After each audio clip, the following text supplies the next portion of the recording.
Wala. Yun. Nakikita na po, no, ate? Hindi ako nakapag-share. Yes, yes, sis, yes. Yan po. Nakikita. Sige po. So, habang binabasa ko po ito last night, nakaka-bless po. Sabi ko, napakaikli niya pero very powerful. Like yung yesterday's lesson natin, yung yesterday's Dibo natin, di ba po? Very, very, very timely and at the same time, connected po. Nakaka-relate tayo kasi kahit po today, nangyayari pa rin yung mga nababasa natin and still yung goodness talaga ni Lord, siya yung bumubuhay sa atin, siya yung nag inspire sa atin. So, today is January 7, 2025, Tuesday po. Ang ating title is Pinamagat Intimate with Jesus by Oswald Chambers. Galing po sa text ng from John chapter 14 verse 9, and it says, Jesus said to him, have I been with you so long, and yet you have not known me, Philip? So he's talking to Philip. So as the story goes, lakihan ko na lang po para, teka, hindi ko makita yung ano.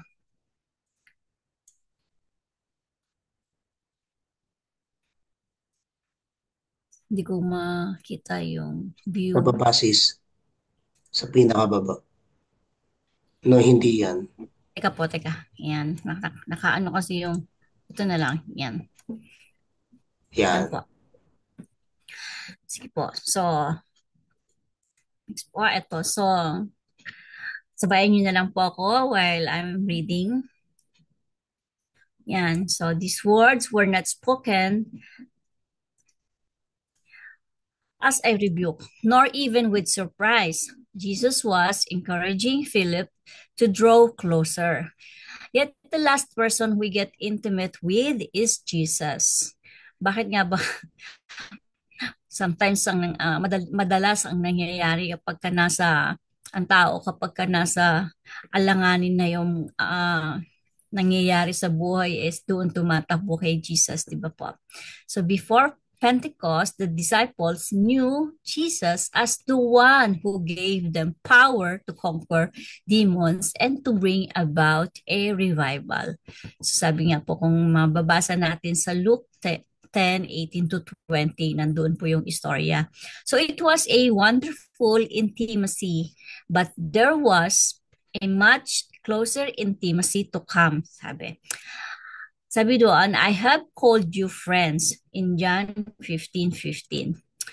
Sabi rito, true friendship is rare on earth. Alam naman po natin yan, di ba? May kasabihan nga, hindi baling magkaroon ka ng isa at isa pero totoong kaibigan kesa dun sa 10, hindi mo naman alam kung sino yung totoo doon. But then we Christians, alam naman natin na ang pagkikipagkaibigan bilang Christian is true because yung love is nanggagaling kay Lord, diba? So, masarap din na iingatan natin yung friendship na yon. It means identifying with someone in thought, heart, and spirit.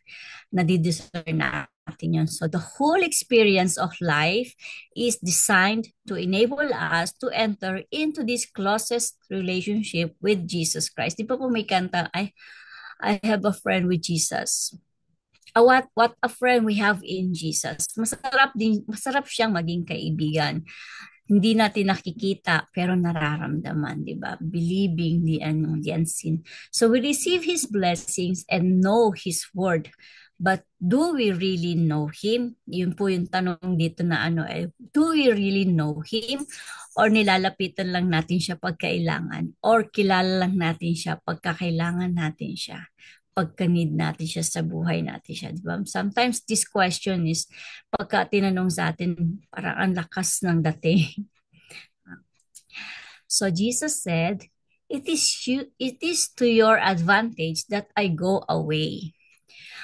Sa John 16:7 po yun. So he left that relationship to lead them even closer. So di ba nga, minsan may mga dumarating na pagsubok sa atin. Hindi naman sa kanya nang gagaling yung mga yung mga problema. Pero inaalaw niya yon. Minsan ginagamit niya yon so that we can feel na anytime na kailanganin natin siya, nandyan siya. Nandoon yung pinapatunayan niyang hindi niya tayo iniiwan even if life is harder.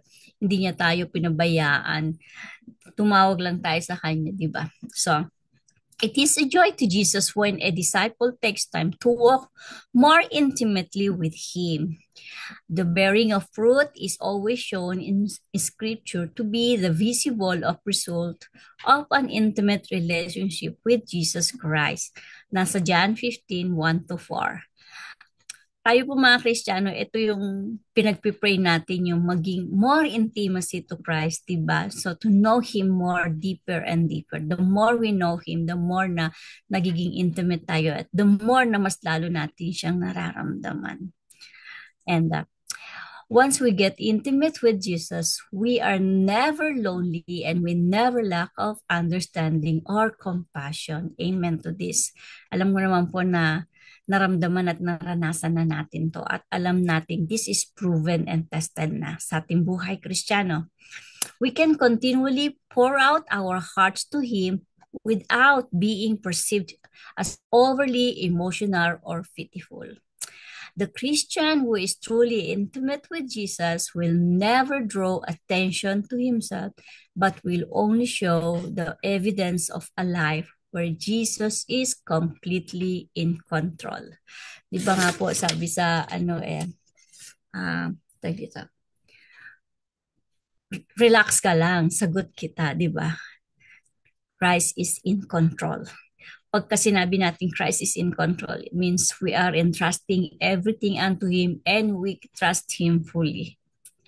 So, this is the outcome of allowing Jesus to satisfy every area of life to its depth.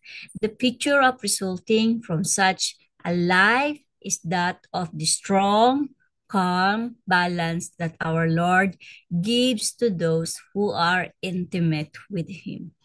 Di ba po sabi nga natin is a balanced life is a healthy life or vice versa, a healthy life is a balanced life. So sa lahat ng aspeto ng buhay natin, kapag merong sumobra doon, isang man doon ang sumobra, hindi na nagiging balance. And what more, pa kapag kayo spiritual life natin, napapabayaan na o nakukulangan na, di mas lalo apektado yung ibang aspeto ng buhay natin. So, ang ganda ng lesson natin this today. So sabi nga dito ni Oswald, wisdom from Oswald, we are not to preach the doing of good things. Good deeds are not to be preached. They are to be performed. Ibig sabihin, it's more kailangan hindi lang sa salita natin ginagawa, hindi lang pinapakita, kundi yung nagiging role model tayo. The more we talk, the more na mas ina-action natin na nanggagaling sa puso natin kasi nadidiscern din naman yan ng mga nasa paligid natin, especially tayo mga Kristiyano. So, sabi nga, habang meron tayong kababaang loob, yung pagiging humble natin, mas mararamdaman natin yung pag-ibig at pagpapala ng ating Amang nasa langit at yung pagiging obedience natin sa Kanya. Ang sunod-sunod na yon, di ba? Sabi nga yung kahapon, kailangan may sakripisyo tayo binibigay na yung oras na sinasacrifice natin for Him. It's worth it naman dahil kapag binibigyan natin siya ng time, the more we know Him and yung sa quiet time natin, sa meditation natin. And also, kapag yung pinupuri natin siya, yun lang naman ang hinahanap sa atin ni Lord yung ipipraise natin siya, yung ibibigyan natin siya ng time at yung ipaparamdam natin na mahal natin siya. So Jesus said to him again from John 14:9, have I been with you so long and yet you have not known me, Philip? So, marami pong revelasyon na ibig sabihin dito sa John 14:9. Siguro po maganda ngayon medyo maaga pa. Hindi na po ako nagbigay ng awitin kasi mas gusto ko pong mas maganda po ata yung magkaroon na lang tayo ng sharing about this debo, about this yung reflection natin kung paano natin to i-apply or meron bang ano po ba ang naging reflection nito sa ating buhay, o meron ba tayong kakilala or meron tayong mga experience na somehow, um, 'di ba, parang naging ah, na parang tumimo sa ating isip na oo nga, 'di ba, sometimes even before, kahit na po yung ibang sinasabing Kristiyano ko, pero but then deep inside nakikita natin na hindi naman talaga nila ginagawa yung pagiging Kristiyano nila. Di po ba? Yun yung sinasabing mga false believer or false prophecy or false Christian. So dito po ito po yung last ano ko po. So, ito po yung parang pinaka-reflection natin. Sabi nga, again, we are not to preach the doing of good things. Good deeds are not to be preached. They are to be performed. So, open na po ngayon ang table for sharing. Siguro pwede ko munang ibalik kay Ate Finet, and praise God and thank you po for letting me share. Bago po tayo pumunta sa ating uh, prayer blast, may time pa po tayo for sharing. So, Tiffany, let me po. Yan. Amen and amen. Praise God. Ayan, maraming maraming salamat, Sister Babes. And thank you din sa buhay ni Oswald Chambers na talagang nagbibigay po sa atin ngayon ng mga napaka maraming yung message ng ating Panginoon. Yung kanyang mga yung wisdom na nanggagaling sa Holy Spirit na binigay sa kanya, and then now we are also receiving it kaya sa pamamagitan ng mga devos na ito. So ayan mga kapatid, katulad ng sinabi ni Sister Babes, we have time. We have time to reflect dito po sa atin pong Devo ngayon, at you can just unmute yourself po. Anyone can share. Ano po ba yung ating pong mga reflection dito po sa ating mga narinig na sharing po ngayon. Sige po, Pastor Dave, go ahead po. Thank you po. Ay, hindi. Naka-unmute na po ba kayo? Wala po kayong sound, Pastor Dave.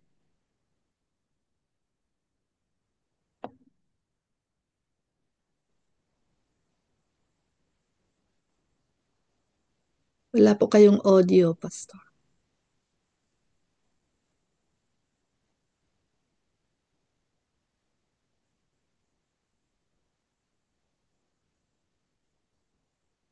One, two, three. Ayan, Meron na po. meron na po. Yes Yan, po. okay. Loud Praise and clear, God. Pastor.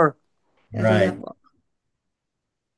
Para makuha po natin yung context nung verse 9, basahin natin yung verse 8 at saka yung complete nung verse 9. Sabi sa verse 8, Philip said, Lord, show us the Father, and we will be satisfied. Verse 9, Jesus replied, Have I been with you all this time, Philip, and yet you still don't know who I am? Anyone who has seen me has seen the Father. So why are you asking me to show him to you?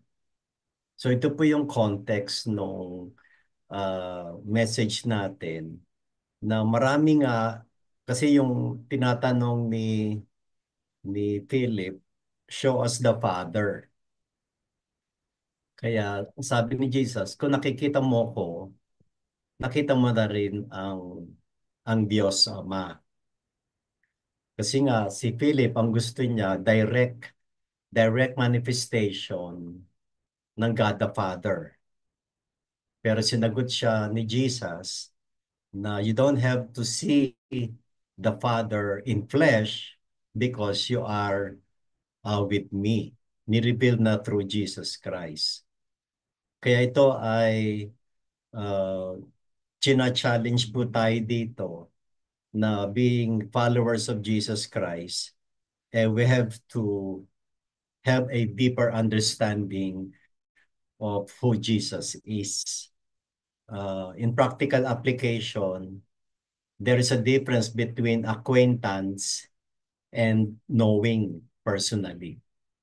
Marami pong tao, they know Jesus only in name and acquaintance, pero to know Him, in Hebrew word na know, ay ibig sabihin experience. So to know God is to experience God. To know Jesus Christ is to experience not only who He is, but also how He works, how He moves. Kaya itong tanong na to ay china-challenge lang tayo na kung gaano katagal natin siya ah, kilala, ganun din ba yung lalim ng ating pananampalataya sa Kanya.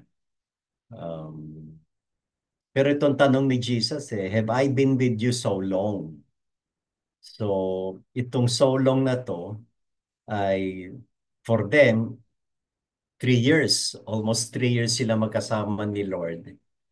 Pero tanong ni Jesus, magtatatlong taon na tayo, hindi mo pa ako kilala.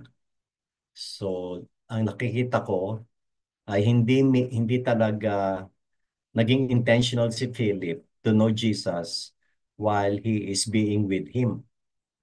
Kaya nga po, again, in practical application, habang tayo ay buhay, ay talagang laliman pa natin yung ating karanasan sa Kanya. Yung pagkakilala natin sa Kanya. Salamat po.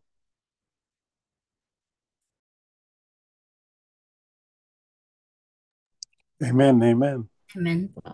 Amen. Amen.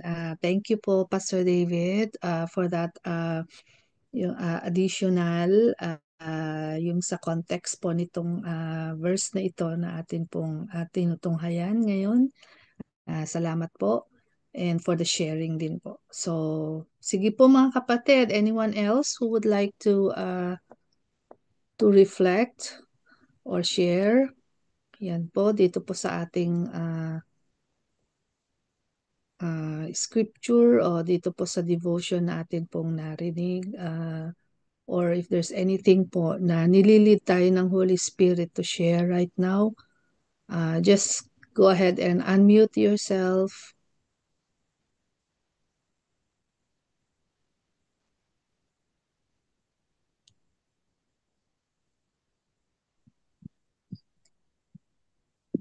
Hello po. Good. Ayan. Sige po, go ahead afternoon po, po. Pastor. Yes po, Kasi Pastor John. may nag-upload. Okay, so napakaganda yung sinabi din ni Pastor Dave. At ganun din po yung nakikita ko, yung sinabi po ni Jesus po dito na malaon ng panahong ako'y inyong kasama at hindi mo ako nakikilala. Sabi po dito kay Felipe. At nakakita sa akin ay nakakita sa Ama. So paanong sinasabi mo, ipakita mo sa amin ang Ama. Kaya kung baga, ito po ay it speaks about the character na kung baga napakatagal ng panahon na nagsama po sila tapos hindi pa nakikilala. So yung Ama, bagamat pinakita na po sa lahat sa ng ating Panginoon sa kanilang lahat ang tawag dito ang personality ng ating Panginoon. Kaya no na napakaganda po talaga na bakit sinasabi dito kaya yung wisdom po from Oswald na sinabi po dito, we are not to preach the doing of good things. Good deeds are not to be preached, they are to be performed. So that is what we heard, that we need to walk the talk. So at ito po ang nakikita kong napaka-powerful message.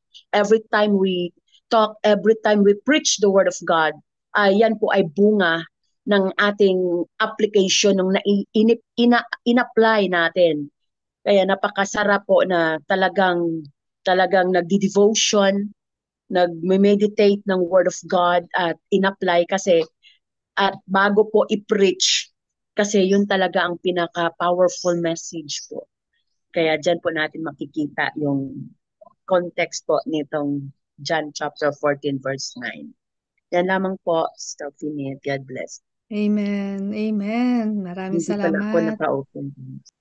Thank you, Pastor. Salamat po. Sige po, anyone else? Meron po ba tayong mga gustong idagdag or i-share, reflection?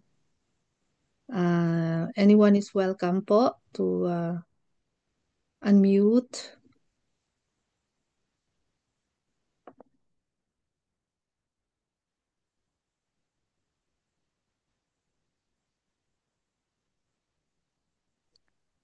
Mr. Babes, pwede pakita uli yung slide na sinasabi doon yung depth.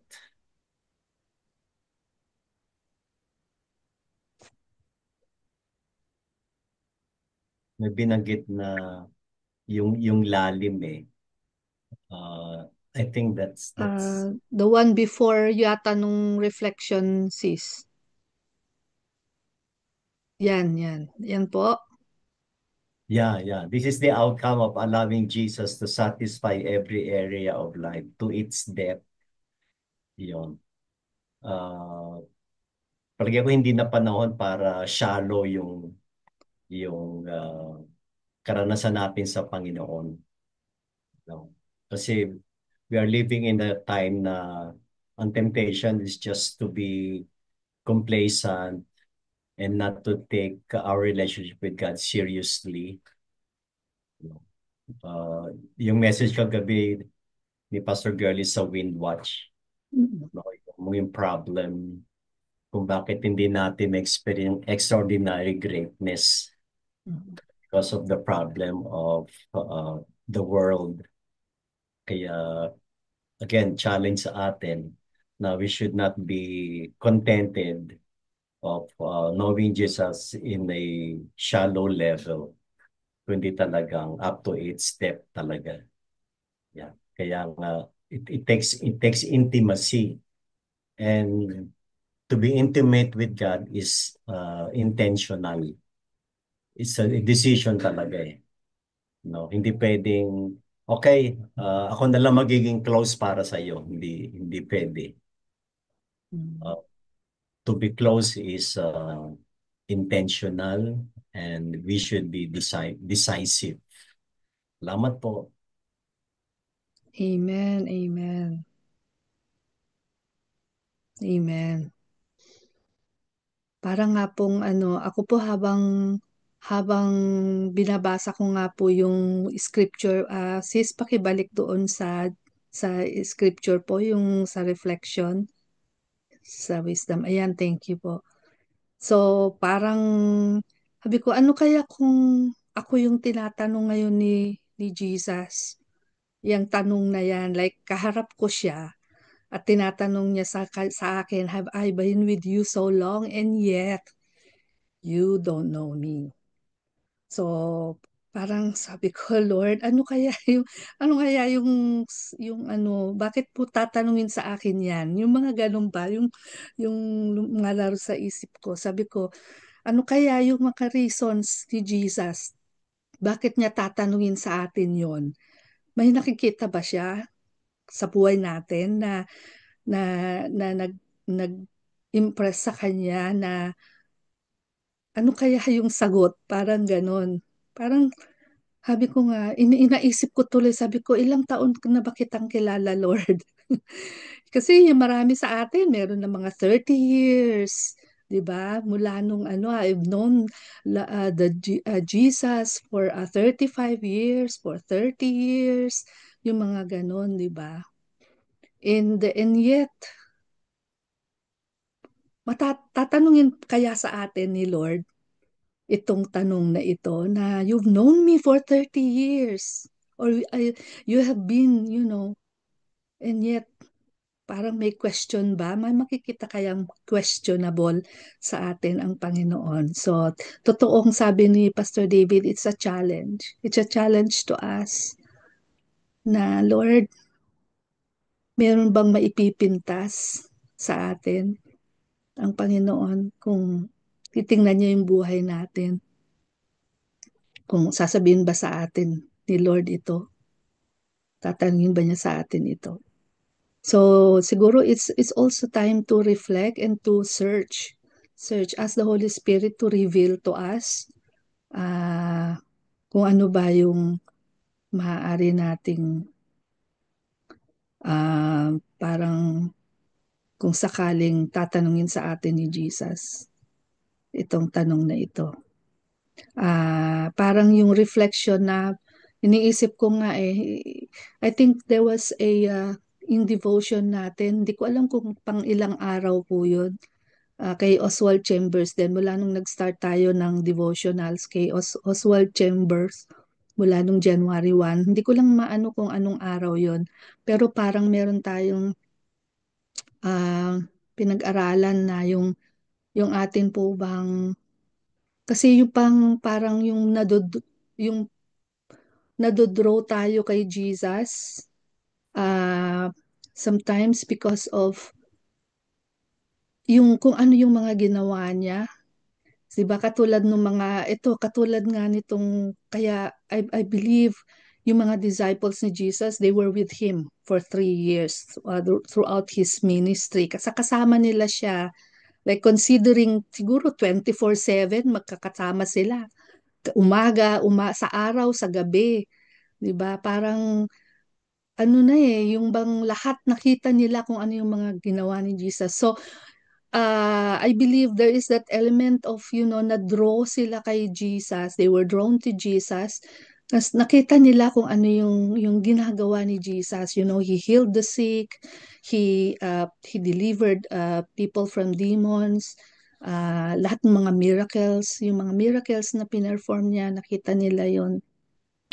And sometimes there is a tendency for people as well to be drawn to him, to Jesus, because of, yes, it's yung ano ko is, kasi ang sabi doon sa devotional is yung personal na relationship, it is his, yung presence niya sa atin through the Holy Spirit.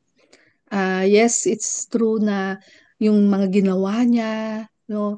Minsan kasi mga tao na ano na lang, na lumalapit sa kanya dahil ganitong gagawin niya sa akin, what he can do to us.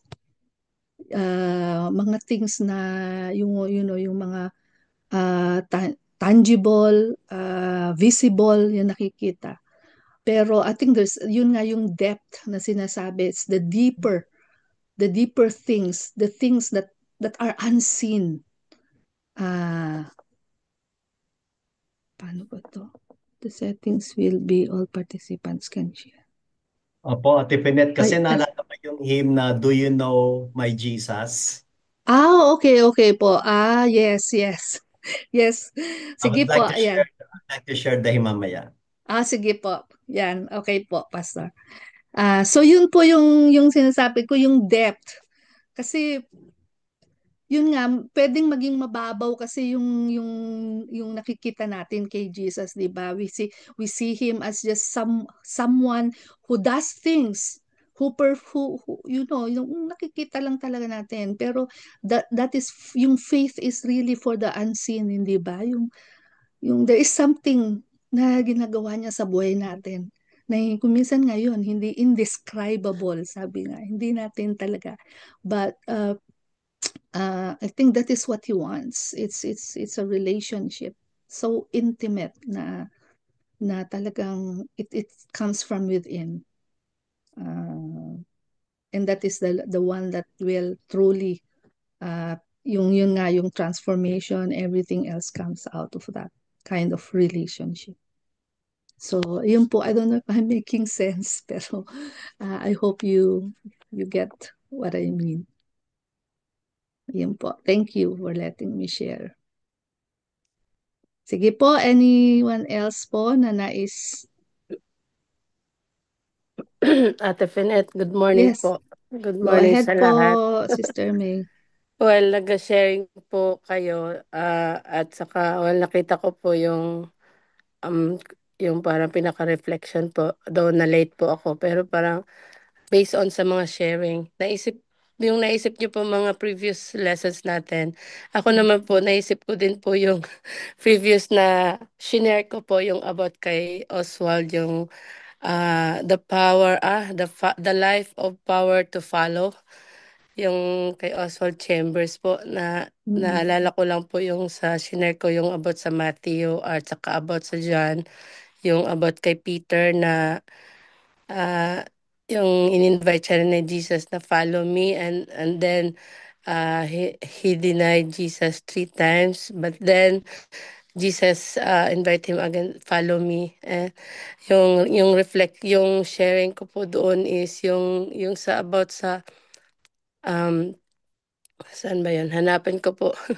Naalala ko lang po kasi yung sa from external to internal to follow.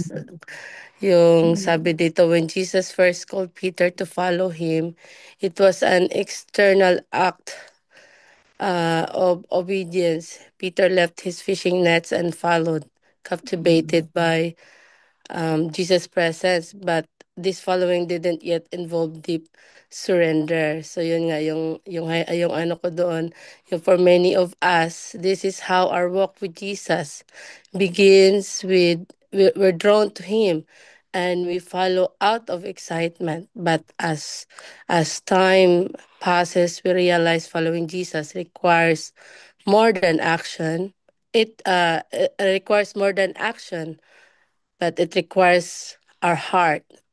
Minsan kasi yung yun nga, yung minsan sa sharing ko, sometimes we just follow because like it's a responsibility, or a friend who invite us, or a pastor who tells us to what to do, but without a heart on it, yung hindi galing hindi walang parang ano lang yung just to do it for the sake of the person na nag ano ah ayun nga yung sinasabi niyo po na yung intimate relationships, we cannot have that if we don't allow the Holy Spirit, to work in us. Kaya minsan yung pagfa-follow na lang natin, parang hindi natin siya masyadong um, naiintindihan, yung ang dami nating narinig ng mga salita, mga messages. But because of without in yung intimate relationship kay Jesus and the Holy Spirit na nandyan sa atin, hindi na natin masyado na napapansin yung mga salita talaga ni Lord, dahil yun nga, masyadong busy yung utak natin, masyado tayong we're just, like what I said, sometimes we preach and we're living with it, but sometimes yung in times of yung trials or mga circumstances, hindi natin napapansin na in that way na minsan tinatanong natin si Lord, or nagbabackslide tayo, dahil yung power ng Holy Spirit wala pa talaga sa atin, hindi pa siya na na na penetrate sa puso natin. Kaya minsan sa response natin nandun po yung denial sa atin. Kaya yung hindi lang sa aral ng aral, ah, yung talagang hinihiling mo kay Lord, total surrender sa Panginoon, yung buhay natin, yung puso natin, para pagdating ng panahon, we cannot question God, and hindi tayo basta-basta lang matutumba pag ang Holy Spirit nasa puso po natin. Ayun po, ayun ko po kung relate po ba yung sharing ko. Thank you for letting me share po. Thank you. Thank you, Sister May. Salamat po. Sige po, meron pa po ba? Just go ahead and unmute yourself po. Maybe we can do one more. One more sharing po. For the sake of time.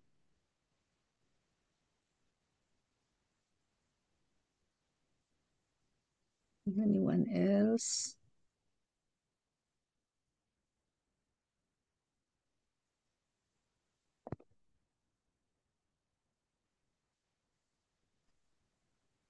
Yes. Good morning, Sige po, everyone. Sister Ako nga, Ophel. Kat, Go ahead po, Sister Ophel. nakikinig lang ako sa inyo kasi I'm just preparing to get ready to work na. So, i-ano ko lang itong, we are not to preach the doing of good things.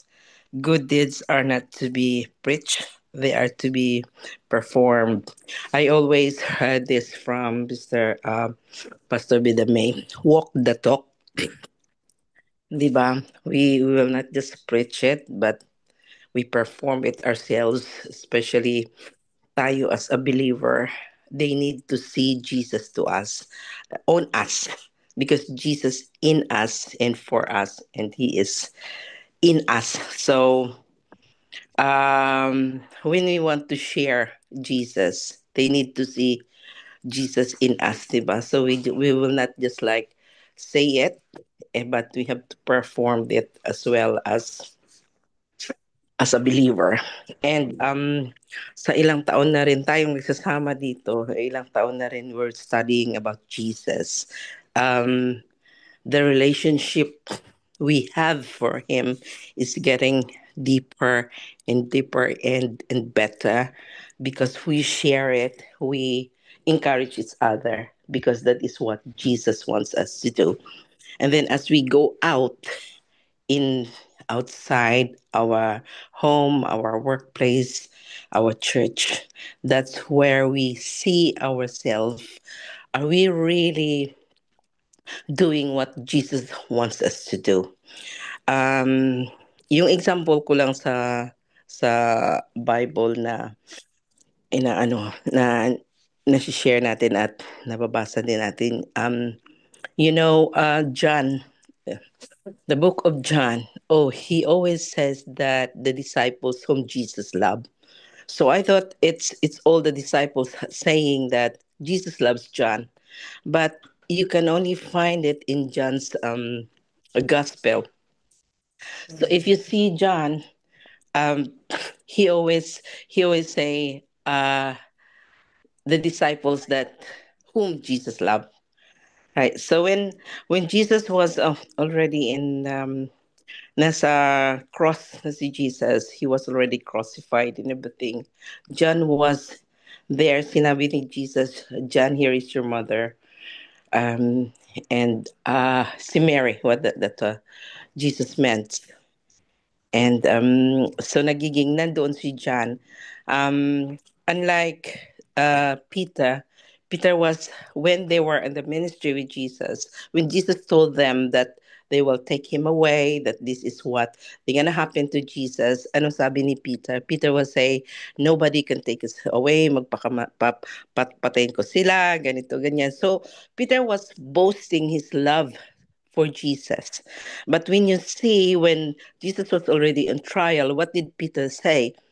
Peter denied Jesus 3 times, right? Because what did he say? So sometimes hindi natin ano na we love Jesus, but then again when a crisis comes, yung trial sa atin, we take it away. But then here we are when Jesus has already finished. He said, he cried out, he is finished. So we have the confidence that Jesus loves us. So, ang dami niyang ginawa. So many, as we study His Word, so many yung ginawa ni Jesus para ma-redeem tayo sa mga kasalanan natin. So, it's in us na sasabihin natin, Jesus loves me. We build each other's confidence for Jesus loved. And then we go out to preach it because we have the confidence to, to show to others na nandito siya sa atin. So we give thanks and praise Him and hindi natin ma-fathom yung love ni Jesus na ginawa doon sa cross because He redeemed us of everything. So we have to perform it ourselves and we have to utter it. Sasabihin din natin yun. Because once we say it, we perform it and then yun ang deep meaning ng sinasabi dito na We will not be preaching it, but we have to perform. They will see Jesus in us, in everything that we do, in everything that we say. So I just want to finish this like yung sinasabi ni Pastor Bida, may walk the talk. Thank you po. Praise God. Amen. Amen. Praise God. Thank you. Thank you, Sister Ophel. So mga kapatid, praise God for all this. Yeah, go ahead. Are you raising your hand po, Pastor Dave? Ay, hindi pa. Thumbs up. Okay, so yes, let's praise God, mga kapatid, for our reflections. And I believe we were all blessed. And yan po yung ating pong pang-almusal, sabi nga natin, spiritual food na tinanggap natin mula sa ating Panginoon. Sa kanila naman sa Philippines, lunchtime po dyan sa inyo, no? So, kung nabubusog yung ating mga physical, talaga ngayon busog na busog ang ating mga spiritual na buhay. Okay, so let us prepare, Sister Babes. Can we listen to that song muna po na sinasabi po ni Pastor Dave? And then bago po tayo mag-prayer blast. Branch. Oo nga po, Sister May. Sige po, Pastor Dave. Let's prepare our hearts, mga kapatid, dito po sa message ng song na ito. And let us continue to be in worship.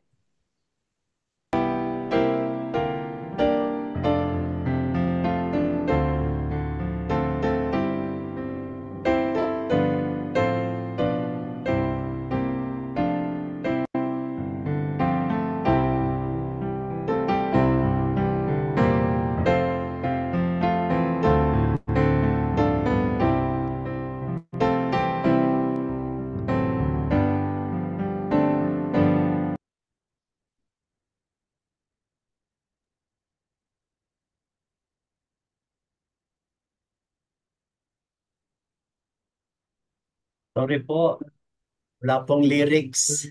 Ay, walang sound. Yes, may lyrics po, pero ano siya, instrumental. Mental. Sorry po. Opo. Next time, baka wala tayong time sa prayer. Okay. Thank you po, Pastor. Sige po, Pastor Babes. Pastor Babes.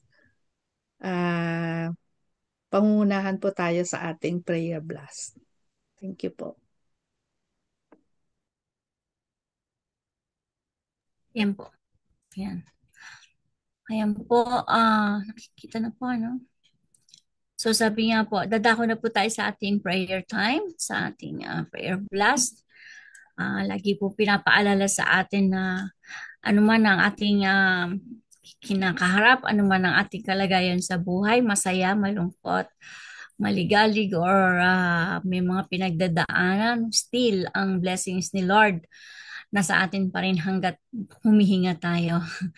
Dahil ganun niya tayo kamahal. So always be joyful, never stop praying, be thankful in all circumstances, for this is God's will for you who belong to Christ Jesus.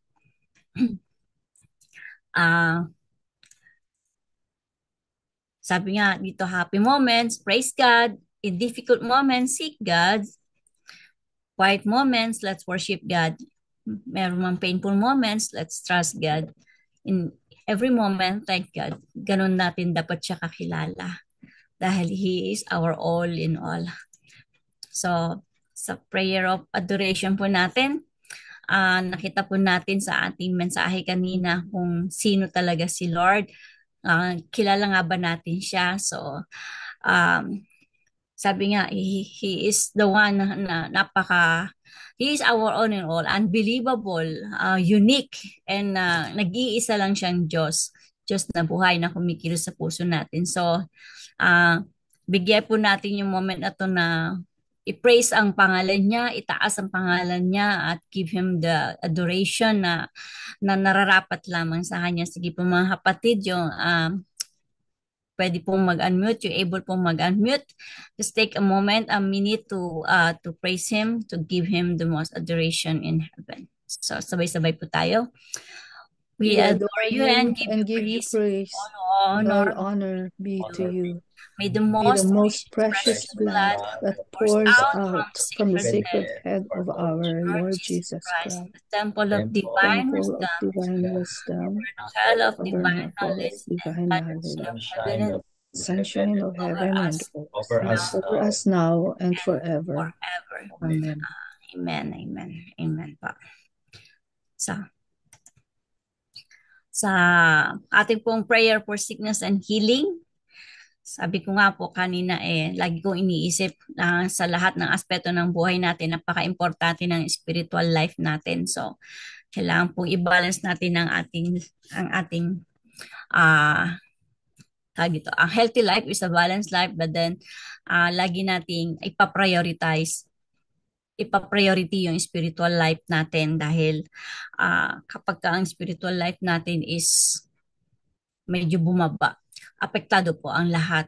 Kaya nga po, nalindirito tayo para nagpapalakasan at papalakasin din natin at papanalangin yung mga nangangailangan ng panalangin. So, sa healing po, at kinopya ko lang to, screenshot ko lang to. Ito po yung mga listahan ng lagi nating inihiling sa ating Panginoong Jesus. Paggitin na lang po natin sila habang hihilingin ko po si Pastor Jenny Lee na ay i-lead po tayo sa prayer na to at makikisa po tayo sa kanya. Pastor Jenny Lee, able po ba kayo? Sasabay na lang po kami in silent. Ngayon na po.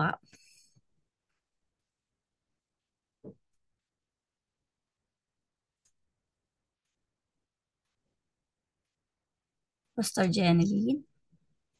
Diyan siya, di ba?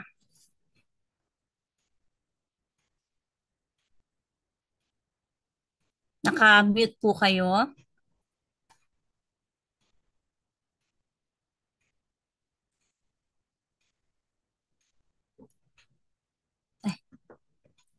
Parang salita po ba siya? Wala siya. Wala po ata. Hindi siya, available. Pastor Rory, can you catch up po, please? Hilingin ko po kayo na sa prayer portion na po ito. Kayo na lang po ang mag-lead. Narinig ko pa. Sis, pero pwedeng ano muna. I'm not okay. Meron ako sipon at upo medyo masikip. Pasensya na ako. Sige po, sama po natin si Pastor Rory sa ating prayer sa kailangan niya po. Pastor Dave, kayo na please po. Kailangan po kayo sa prayer na to. Lead us Tayo po po. ay manalangin. Aming Diyos na banal, makapangyarihan sa lahat, kayo ang aming dakila at magaling na manggagamot. Dalangin namin, Panginoon, ang aming mga kapatiran na ngayon ay may mga karamdaman. Ang ilan, Panginoon, ay nagpapagaling. Ang ilan, Panginoon, ay marahil ay nasa ospital. Ang ilan, Panginoon, ay nasa patuloy na medical treatment, therapies, Panginoon. Alam po namin, Lord God, na sa iyo ay walang kabiguan. Sa iyo, Panginoon, lahat ay may pag-asa. Ikaw, Panginoon, ang dahilan ng aming pagiging matatag, lalo na kapag dumarating ang mga pagsubok sa aming mga kalusugan. Panginoon, tulungan niyo po kami na magtiwala sa iyong pamamaraan, magtiwala sa iyong panahon. Naniniwala kami, Panginoon, ang iyong pong pagpapagaling ay merong miraculous, merong instant, may gradual, at gumagamit pa kayo ng mga doktor, mga teknolohiya, mga gamot, Panginoon. Lahat ng ito, Panginoon, ay ipinapailalim namin sa iyo. Higit din, Panginoon, dalangin po namin ang aming pananampalataya na sa aming response, sa aming reaksyon, sa aming attitude kapag kami may sakit, kami ba ay agad, madaling nawala ng pag-asa, nangihina, sapagkat maging sa aming tugon sa mga health challenges ay pinapakilala namin sa iyo kung kami nga ay talagang intimate sa iyo, Panginoon. Lord God, dalangin din po namin ang aming mga mahal sa buhay, ang aming pamilya, na silang sa amin ay nag-aalaga kapag kami nagkakasakit. Palakasin mo rin sila, Panginoon. At alam namin, Panginoon, na sa iyo ay walang karamdaman na hindi mo kayang pagalingin. Purihin ka, O Diyos, sapagkat ikaw ang Diyos, ang aming Jehovah Rapha. Pero hindi we declare open heaven and keep it wide open, Lord God, for our needs so that it will be provided for our financial difficulties. These are prayer in Jesus' name. Amen. Amen. Amen. Amen. Thank you, Dave. Today po is Tuesday, ang mountains, yung 7 pillar of society po, prayer for nation and government. Marami na naman po at marami pa rin nangyayari sa Philippines, especially sa ating bansa. Nandun si Pastor Dave at si Brother Virgil. Let us pray for, lalo na po sa ating president. Alam po natin ang hirap, ang dami pong sa kabi-kabilaan ng problema, lalo na sa politika. Tapos marami po ang nabibiktima, may mga nababangga, may mga nasasaktan, mayroong mga sa balita lang po kulang na kulang yung ito, hindi natin alam kung paanong gagawing pagsagip sa mga taong nabibiktima. Maraming karahasan po ang nangyayari magmula sa mga pamilyang nasusunugan, namamatayan, lalo na po itong mga nakaraang araw, lalo na nung nakaraang Pasko, merong sa kalagitnaan ng pagsa-celebrate ng Christmas as merong nakaburol, nakakalungkot po. Hindi man natin sila kilala pero nararamdaman po natin yung pighati.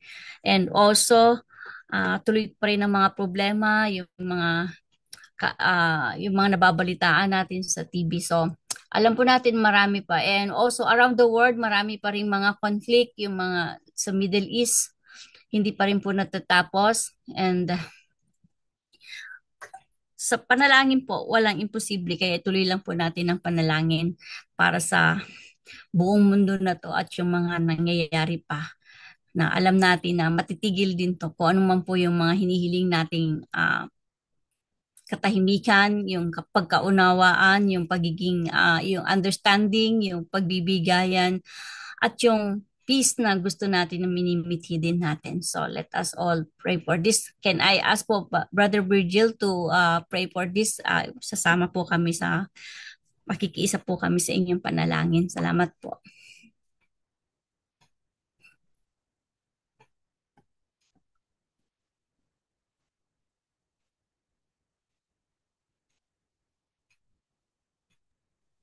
Kuya Hello. Virgil, Opo. lead us po, please. For lack of in Proverbs 11:14, for lack of guidance, a nation fails, but victory is won through many advisors. Lord, please be in our midst as we come together as your body to lift up our country, our leaders, our countries with conflict, and the whole world. Please protect our country from the division that challenges the ability to live lives pleasing to you. Defend the vulnerable and voiceless, and bring justice to those who have suffered injustice. Holy Spirit, we ask you to fill our city, state, and national government leaders with wisdom, understanding, discernment, and knowledge. Grant them favor, increase their faith, prepare them to pursue your excellence, draw them to you, and cause them to know and fulfill your purposes. Amen. Lord Father God, in 2 Chronicle chapter 7, verse 14, it says, if my people who are called by my name and humble themselves and pray and seek my face and turn from their wicked ways, then I will hear from heaven and will forgive their sins and heal their land. Hallelujah, Abba Father God, our Lord Jesus Christ, Holy Spirit, with humble hearts and minds, lumalapit kami sa iyo, Panginoon. Ipinagdarasal namin ang mga bansa na at ang bansa namin, Panginoon, maayos at bigyan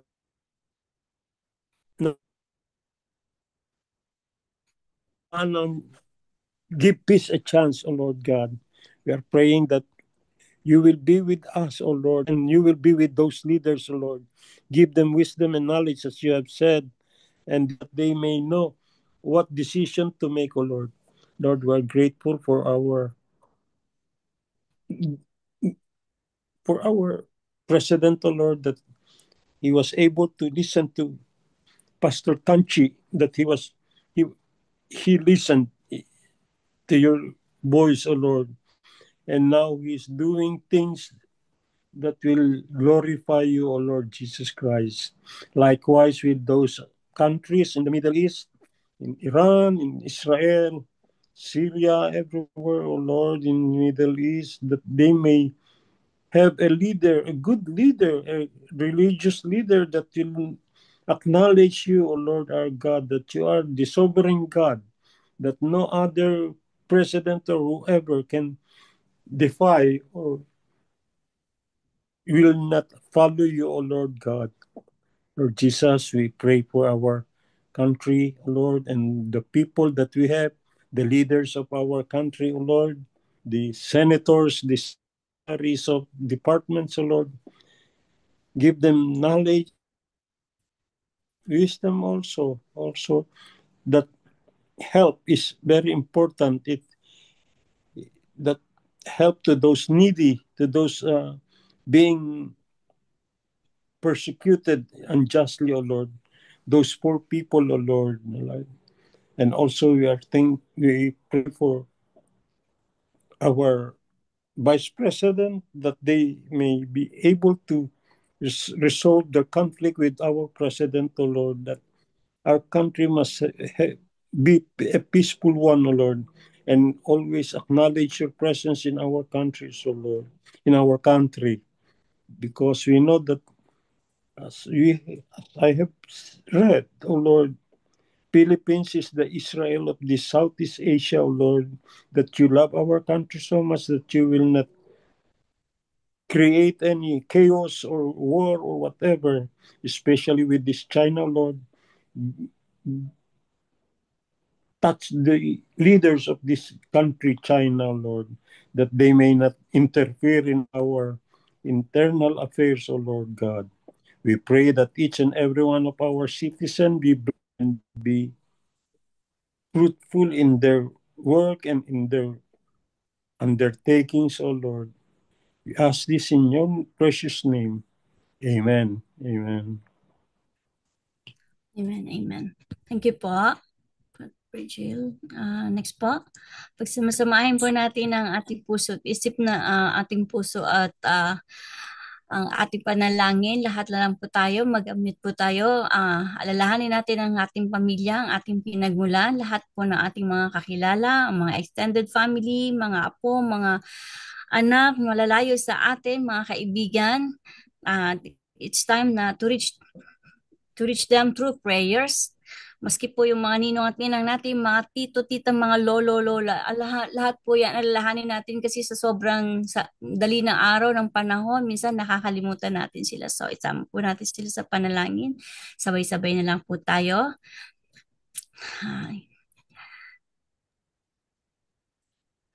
That's all. We Yes, pray. Lord, Father God, we lift up to you, O God, our families. The families. Jesus, Heavenly Father, God, Continue Holy to Spirit, declare, Panginoon, declare, Lord, your Jesus, leading family, O Lord. families, Lord.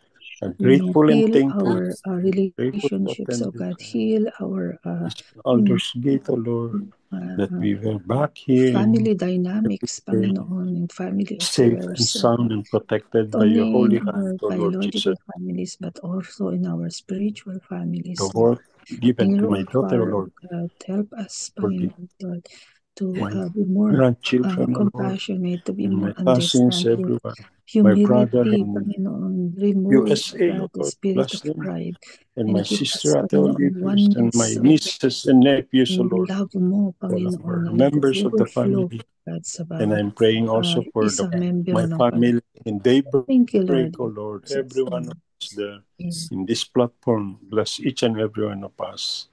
In Jesus' name, I pray. Amen. Amen. Amen. And sa body of Christ po, last but this. Sabi nga po rito, lapit po natin lahat ng mga alagad ng ating Ama na tinawag niya upang magsilbi sa Kanya. Andito po si Pastor David, andito po si Pastor Janeline, at lahat po tayo, meron po tayong parts bilang mga anak niya. At alam ko pong ang mga calling na yan ay gagamitin niya po tayo sa kanyang ubasan at kailangan hilingin po natin na yung ating faith at yung ating belief sa kanya is mag-stand firm na no matter what happen. And available po ba si Pastor Janeline? Are you able na po ba ngayon to pray for this portion? Kung di po kayo busy, yan po. Kanina po kasi may tumawag. Okay po. Makikisa po kami sa prayer. Lead po yung prayer portion na to. Thank you po. Body of Christ po, Sister Babe. Yes po, Pastor. Okay. Okay, let's pray. Hallelujah, Lord Jesus. We honor and we glorify your name, O God. For you are the Lord of lords and the King of kings. Thank you so much, Father, for the message that you have revealed to us this afternoon, na kung saan, Panginoon, pinaka-importante yung intimate relationship to you. At ganun din po, Panginoon, dinudulog po namin, Lord God, ang body of Christ in the name of Jesus. Nakikita mo, Panginoong Jesus, ang lahat ng iyong mga lingkod, Panginoon, lalo na, O Diyos, ang mga tinawag mo, mga pinili mo upang magpaglingkuran kayo sa pamamagitan, Lord God, ng pagsunod sa kalooban mo. Lord, ang aming mga, Lord God, mga lingkod, Father, from bishops, O God, pastors, O God, of Global Methodist Church, praying for, Lord Jesus, for more anointing of your Holy Spirit, more wisdom. At I pray, Father, na patuloy mo silang puspusin, Panginoong Jesus. Lord, ang aming mga BOM, Father, Diaconess, Father, God, in the name of Jesus, every pastors, oh God, hallelujah, praying, Father God, for your guidance and your direction in Jesus' name. At magsisilbi, Lord God, ang Global Methodist Church na maging example sa lahat, Lord God, ng mga pastors, oh God, hallelujah, from different denominations, Father, from different group, oh God, of independent churches, oh God, sa lahat, Lord God, hindi lang sa bansang Pilipinas, maging sa buong mundo, Father, in the name of Jesus, Lord, na kung saan mapupuspos ng yung banal na espiritu, lalo na sa panahon ngayon na napakaraming na scam, oh God, mga pastors, oh God, na sidetrack, Father, praying, Lord God, in the name of Jesus, Lord, your power, oh God, your guidance and your direction, in the name of Jesus, oh Lord God, we claim and we pray and declare, Lord God, hallelujah, your Holy Spirit that continue, Lord, to empower your servant, oh God. Hallelujah. I can't mention all their names, but you know them. Father God, you know their names one by one, Father, and even, Lord God, the denominations, the group of denominations. Wala po kaming ibang hiling, Panginoon, na sila po ay magkaroon ng karunungan, Panginoong Jesus, sa pag-guide, sa pag-lead, oh God, at sa pamumuno, Panginoong Jesus, ng lahat ng mga iglesyang ipinagkatiwala mo sa kanila, Father, kung saan, Panginoong Jesus, na magiging Father God, maging ang kanilang kaisipan, Panginoong Jesus, Lord, magiging active, Father God, in Jesus' name, yung discernment, oh God, hallelujah, to be increased, Lord, para Panginoong Jesus, mapangalagaan, mabantayan, maproteksyonan ang flock na yung ipinagkatiwala, Panginoong Jesus, sa kanilang pangangalaga. Salamat po, Ama. Lord, pagpalain mo ang bawat isa amin, ang lahat ng mga warriors na nandito, Father. Thank you for this prayer. Lord God, basbasan mo ito in the name of the Father, Son, and the Holy Spirit. In Jesus' name we pray. Amen and amen. Amen. Po. Thank you po, Pastor. And Ate Finet, paki-seal po and paki-close na rin po. And Pastor Dave po for our benediction. Thank you po. Amen, amen. Yes, Amen, Lord, amen. hallelujah, hallelujah. Thank you, Father God, for this privilege of lifting up to you all our prayer concerns, Panginoon. We believe you have listened to all our prayers and that you are not only a prayer listening God, but you are also more than just listening, oh God, is that you answer. You are a prayer answering God, Panginoon, Lord.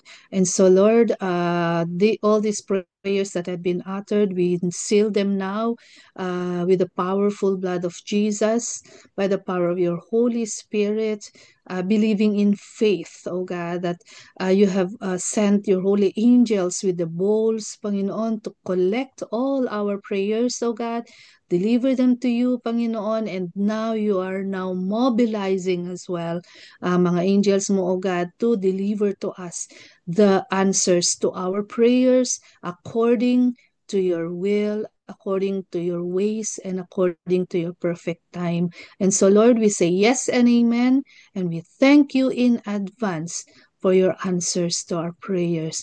In the powerful, matchless, and precious name of our Lord and Savior Jesus Christ. Amen and amen. And now let Amen, us amen. benediction based on Jude 24 and 25. Now all glory to God who is able to keep you from falling away and will bring you with great joy into his glorious presence without a single fault. All glory to him who alone is God, our Savior, through Jesus Christ our Lord. All glory, majesty, power, and authority are his before all time and in the present and beyond all time. In the name of the Father, Son, and Holy Spirit. Amen and amen. Shalom. Amen. Amen. Sister Babes. Thank you. Thank you. Thank you, Sister Babes. Thank you, everyone. Okay, so sige po, while we are